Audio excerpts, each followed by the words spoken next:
We have some really cool product journeys that'll show you first, second, third purchase. One of my client or past clients, they had a really top selling product, but that top selling product was actually a horrible gateway to their brand. They're activating really high quality customers. They were just walking through the wrong door.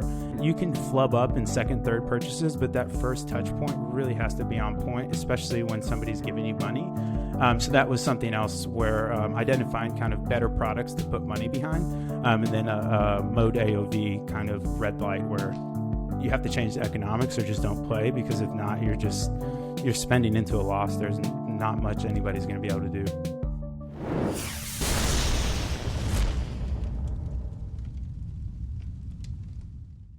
Hello and welcome to the DTC Podcast. I'm Eric Dyck. Today we're going deep on marketing data with Triple Whale CMO Rabah Rahil. For more information about Triple Whale, go to trytriplewhale.com now. So Triple Whale aims to be the operating system for e-commerce, centralizing all the metrics from all the tools that you use and providing you with a clear vision of how to grow your business. Rabah is a friend with a long track record of successful growth marketing with really cool brands like Onnit and Whole Foods. And what's best is he brings a real engineer's curiosity to marketing of all levels. I really enjoyed this conversation where we discussed why ROAS is a vanity metric and why you really need 3 ROAS to rule them all. I hope you enjoy the discussion. On with the show.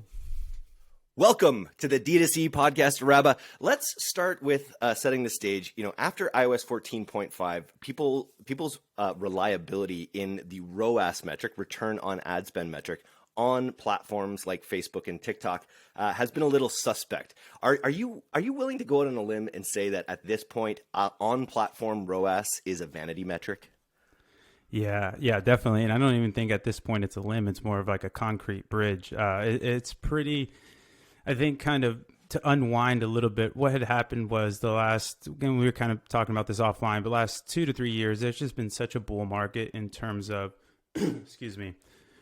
paid media. Like if you had a decent offer, a decent website, you were going to convert, you're going to print money. And then all of a sudden you lose the tracking, you lose all these kind of integral things to basically the money machine breaking. And now you kind of get ultimately all the accuracy and precision of on-channel metrics has been degraded to pretty much non-usable. You still have directionality. So like, is it going up or down? That's still correct. But you have to, or what I've seen the most success in is using that directionality coupled with, we have a thesis called 3 ROAS to rule them all. And so using channel agnostic heuristics as a proxy for the marketing ecosystem versus relying just on Facebook. And the other thing is, to be fair, it was actually a viable strategy. Like, I mean, Dollar Shave Club had a huge exit off of viral video and paid arbitrage. So it's no judgment. It's just the times are changing, and the way you fly, you just need different instruments and different, like I said, heuristics to really understand what's going on in your marketing ecosystem, and trusting Facebook ain't the path. I love the word heuristics. Let's talk about the 3 ROAS to rule them all. So how should people be thinking about their return on ad spend? Yeah, so we think of marketing as a holistic ecosystem. So there's a bunch of parts of this ecosystem. And so we ultimately just abstract away all the attribution. So we just have one, which people might have heard of, MER, or we call it ecosystem ROAS. So that's going to be your total sales. So all your sales divided by all your ad spend. This is going to tell you how effective your ad spend is. So as a marketer, you care about 3 things. You care about effectiveness, efficiency, and profits. And so this is going to be the effectiveness heuristic, how effective. And so if you have, say, a 10 MER, what that means is for every dollar in ad spend, you're generating $10 in revenue dollars. So that's great. Okay, cool. I use that to pace off of. That's pretty much like the North Star metric. However, there are some drawbacks to it, hence why we have the set of 3 ROAS. So that's your effectiveness. The next thing you want to measure is what we call new customer ROAS. So that's going to be your new customer revenue over your total ad spend. So Shopify bifurcates your customers into new and returning. So we just take the new customer revenue divided by the total ad spend. What this is going to do is going to be a canary in the coal mine. So this is going to tell you the long-term health of your marketing ecosystem. Most of your ad dollars should be, like, paid media is expensive and it should be spent mostly on prospecting. You want to get new people into the fold. And so what happens is if you have somebody that comes in and has never run advertising before or something on an account, and all they do is smash retargeting, you'll have a fantastic MER because you're printing money. But what's happening is you'll get to a point where you're just going to wring a dry towel because you're not bringing any new people into the fold. And there's just going to be a ceiling on the LTV of the customers that you've already activated. So that's your new customer ROAS, and that's your efficiency. Sorry, I'm rolling here. Go ahead. Yeah, go for it. I was just going to say, you don't know how many of them would have come there anyway. I think that's something I'm hear from advertisers again and again, is that when the fog of war was lifted, and after this iOS 14.5, they were realizing that their ad dollars weren't as effective as they thought they were previously. Oh, such a great point. There's the old joke, oh, our email guy quit, now our Facebook ads suck. Or it's like, oh, really? That's funny. It's kind of like, oh, exactly, because this whole thing works as a system. And so ultimately before, you used to have some precision and accuracy, and you could drive from the Facebook ads dashboard 100%. That's not the case anymore. It just isn't. But yeah, so to land the plane, you have your effectiveness metric. So that's going to be your eROAS or MER. Then you have your efficiency metric. That's going to be your new customer ROAS. Then the last thing is, and this is something really new. And so I came from economics background. That's what I went to school for. And so this has always been a bit top of mind, but it's shocking how many media buyers don't really care about profit. And to be fair, I understand, because if you're partnering at the revenue level, it is what it is. But that's why we use gross profit. So the third ROAS, to rule them all, the third ROAS there is POAS. So it's essentially the contribution margin, but CMOAS doesn't really have the same roll off the tongue as POAS. So what that's measuring is your gross profit over your total ad spend. And now you can understand, are you putting the right ad dollars behind the right products to drive profitability for your business? Because if you don't understand margin, like the too long didn't read about margin, is ultimately low margin products, or you're just not going to have a lot left to deduct from operational expenses, SG&A, like all as you come down the income statement to the bottom line. There's just nothing to take because you're giving it all up in the sale. Whereas high margin products, those are really what you want to be putting your paid media behind. With that being said, you don't want to say no, these low margin products, if you're selling a lot of them, don't just throw that away, but use them as upsells, use capture on email, organic. Again, paid media is expensive, and that should be deployed on your best selling, highest margin products, not your best selling products. That makes perfect sense. And I think probably a lot of people are using kind of a blanket approach or aren't putting enough attention into that detail.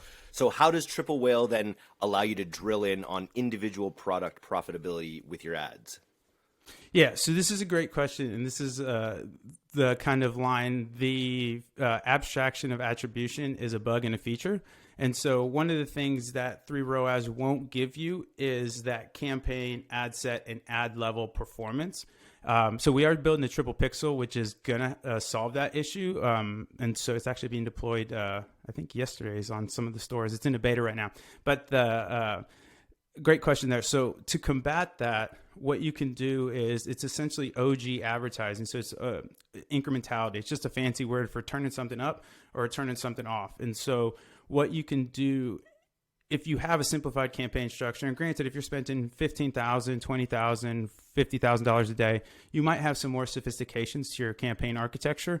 But ultimately, what you'll do is say, hey, we had a really good month or really good week, and we spent a lot on TikTok. Let's turn it off and see what happens this week, or vice versa. And ultimately, you can get reads on that by using the 3 ROAS.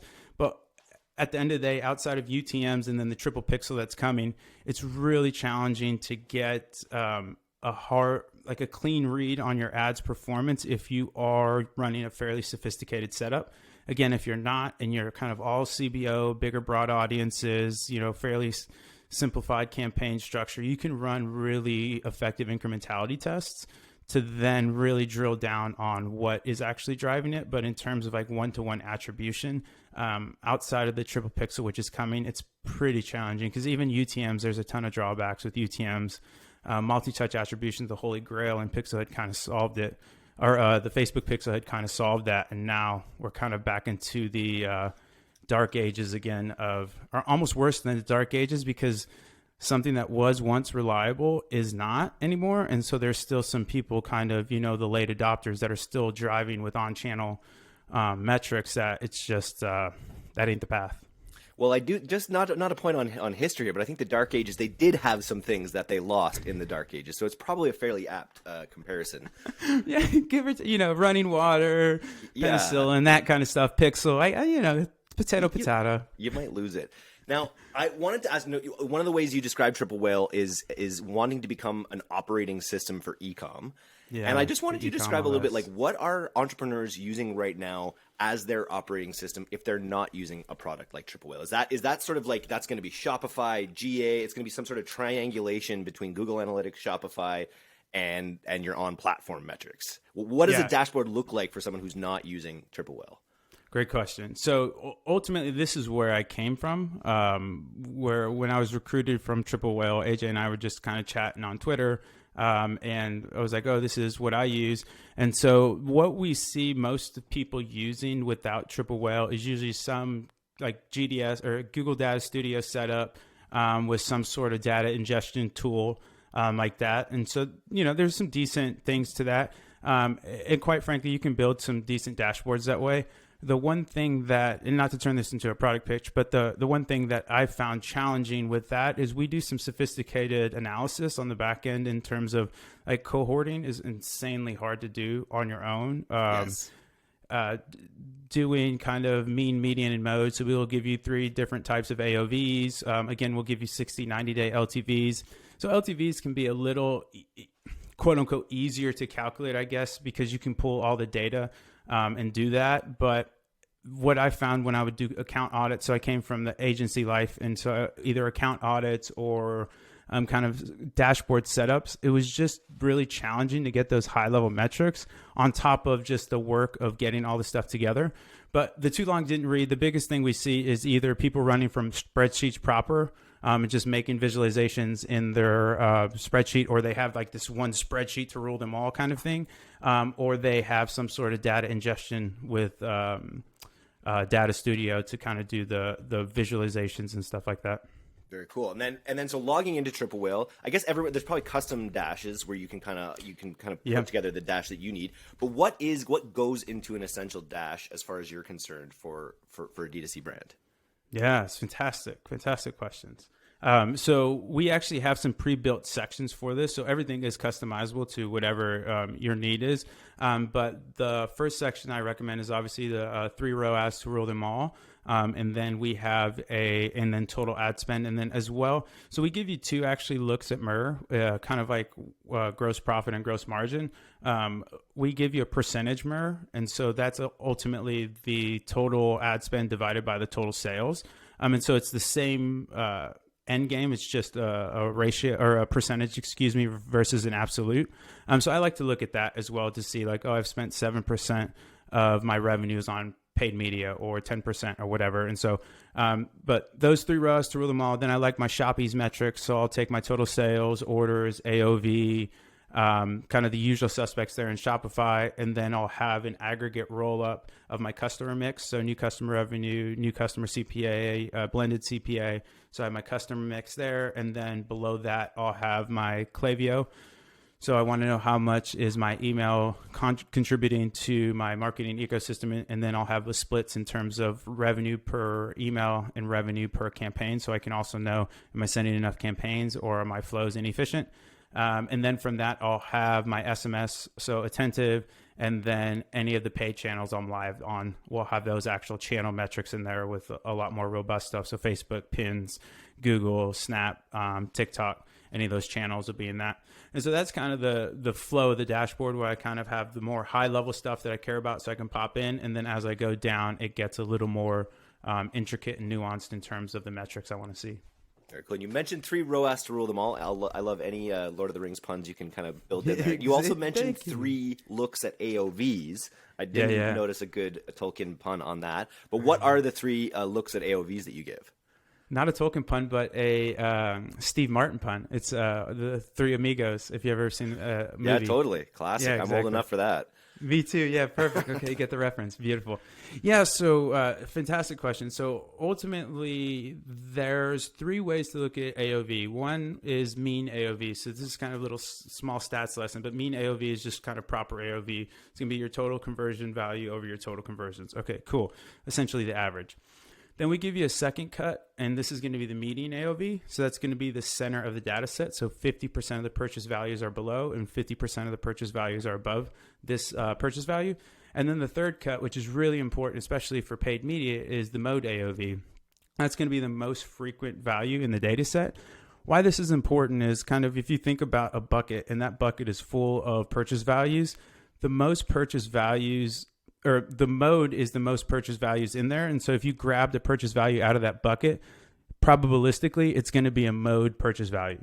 And so that's going to give you a much better approximation of what you're going to get in terms of conversion value for a paid media conversion, especially on prospecting.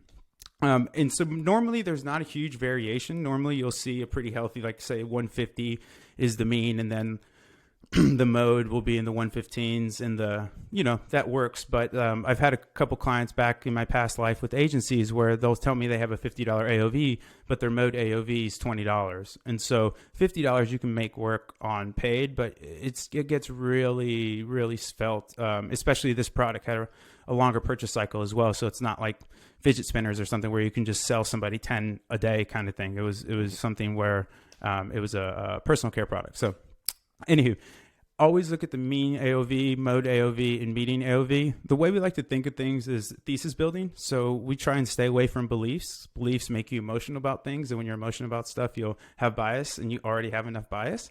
And so we try and think of thesis building. And then also kind of a mental model is we want to have as many witnesses at the scene where we can synthesize all that data to then understand customer behavior or purchase behavior instead of just using one data point, especially with jagged. Humans are really jagged. So having an average for jagged data sets isn't a really good approximation of that. That makes sense. Now, can you give me, I got a really clear picture of the data that you have access to on your dashboard. Can you give me some examples of like times with clients, obfuscated a little bit, of when this data really helped them take action in a way that grew their business that they wouldn't have been able to do without the data?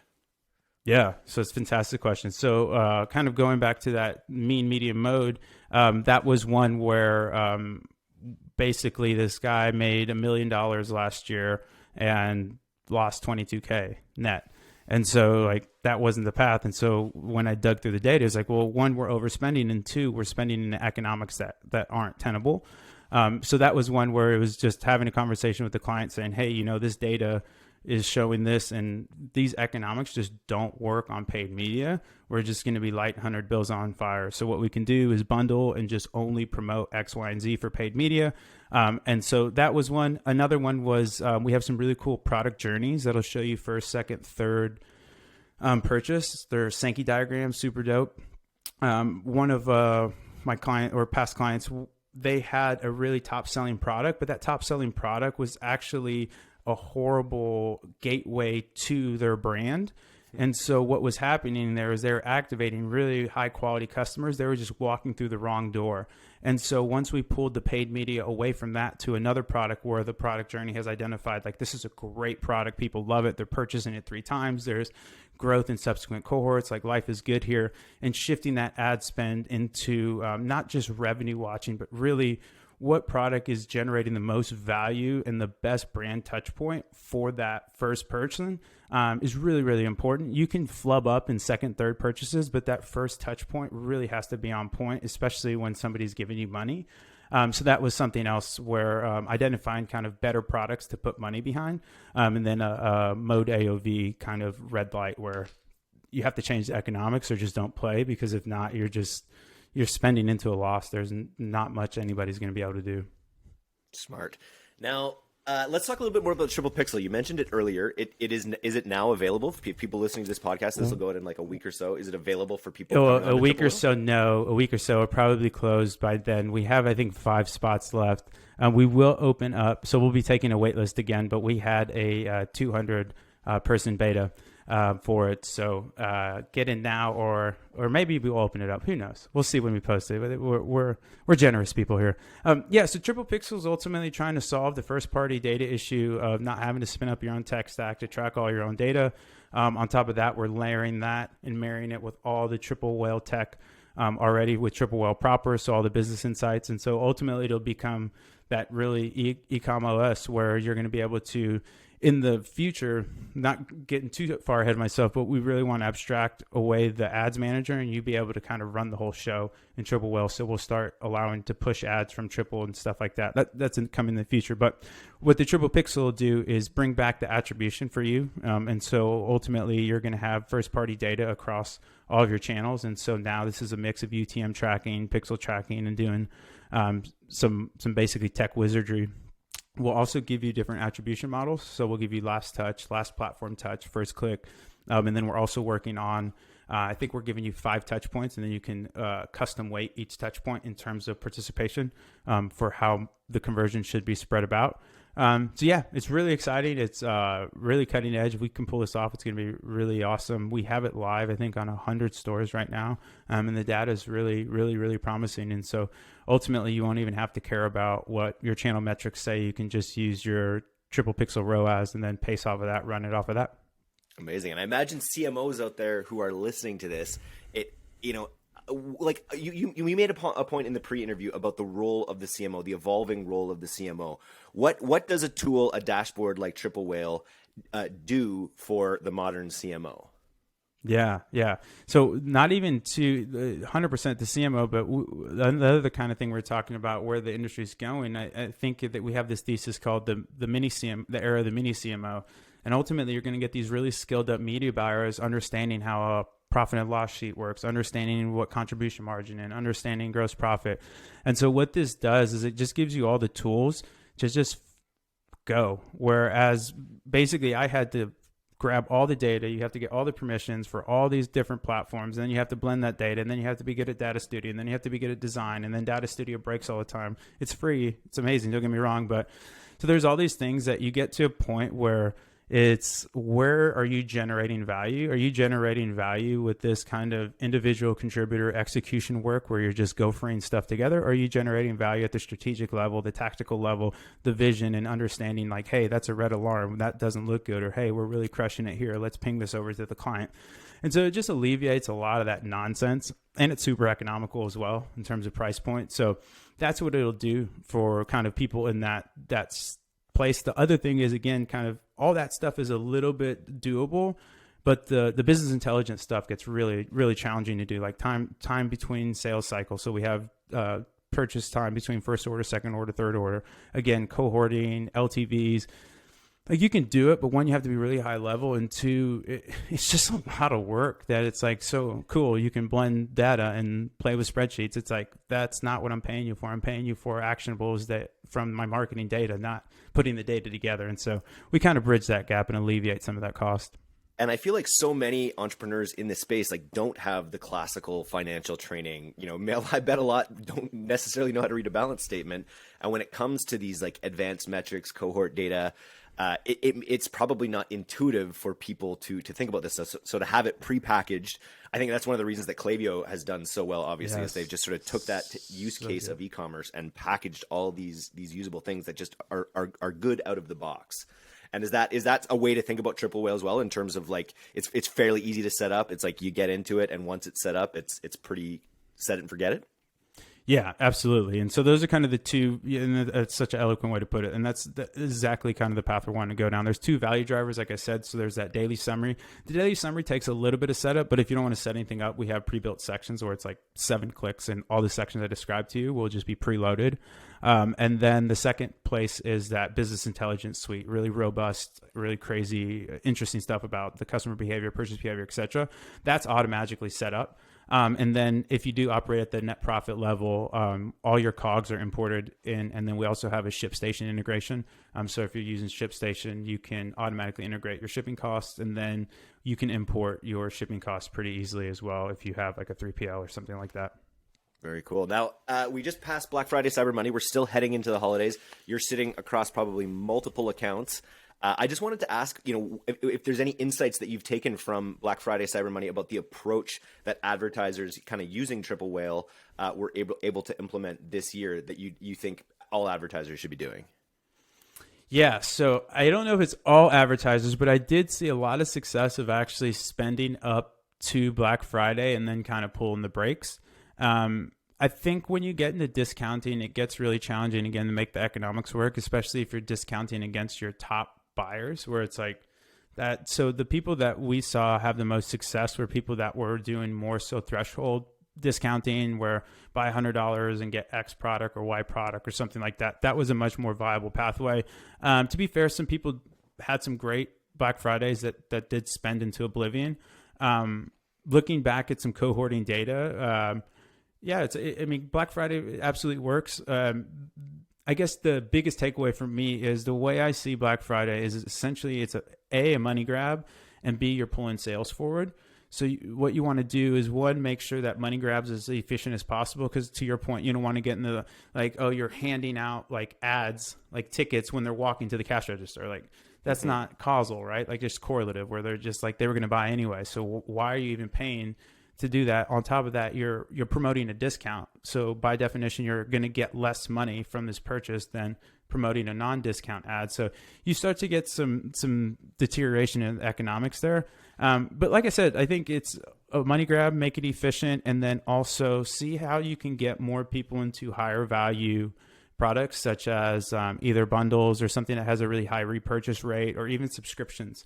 Because a lot of times you'll see just a killer November, and if you don't have a strong gifting, like if you're not in a strong gifting vertical, your December just looks like trash, just because you pulled so many sales forward, and a lot of people bought 3, 4, 5 time products if it's a consumable because it's on sale. And so that's kind of I'm a less curmudgeonly, I don't know if that's a word.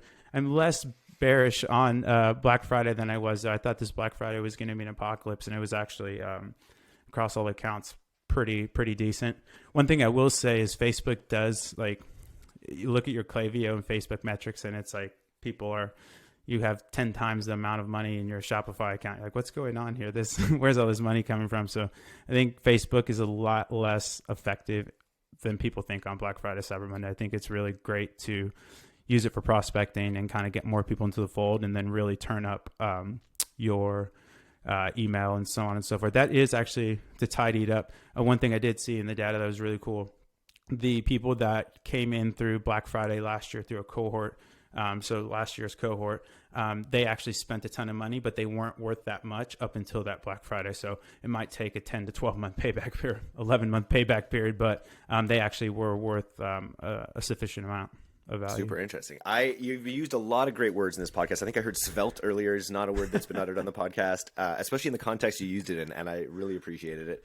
I just want, if people want to get, want to get on this triple whale type situation, what do you recommend they do? Yeah, so you can go to trytriplewhale.com, join the waitlist, see if you can get into a pixel. We also have a fantastic newsletter we send out called the Whale Mail. It's free. Every Tuesday is a really interesting long form essay, and every Thursday is a kind of like cold brew, morning brew style roll up. You can join that. Just go into our Twitter handle at trytriplewhale. And you can subscribe right on the Twitter page. And those are probably the two best ways to get involved. You could also slide into my DMs if you have something interesting. Always looking to chat. Is that on what do you want to give, your email, your Twitter? Oh, yeah. Thank you. Just at Rabah Rahil on Twitter. So it's RABAH on the Bird app. Yeah, just hit me up. That's perfect. Yeah, you've just for your vocabulary alone, I think people might want to get in touch. This has been a lot of fun, Rabah. We'll have to have you back on to, once you digest a little bit more data. I think that's one of the most interesting things in my view is these positions that where you work with so many different partners and you can get so much data in aggregate. And I'm sure that data is private and siloed. Of course. But finding ways to be able to tell big pictures about what's happening in the industry, I think is super valuable. So we'll have to get you back on for that perspective soon. Yeah, I love it. Thanks for having me on, and a huge fan of the show, the newsletter, everything you guys are doing. Awesome. Thanks, brother. All right, we'll talk soon.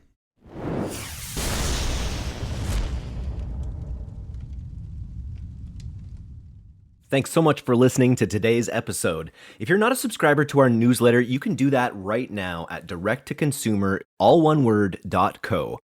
I'm Eric Dyck, and this has been the D2C Podcast. We'll see you next time.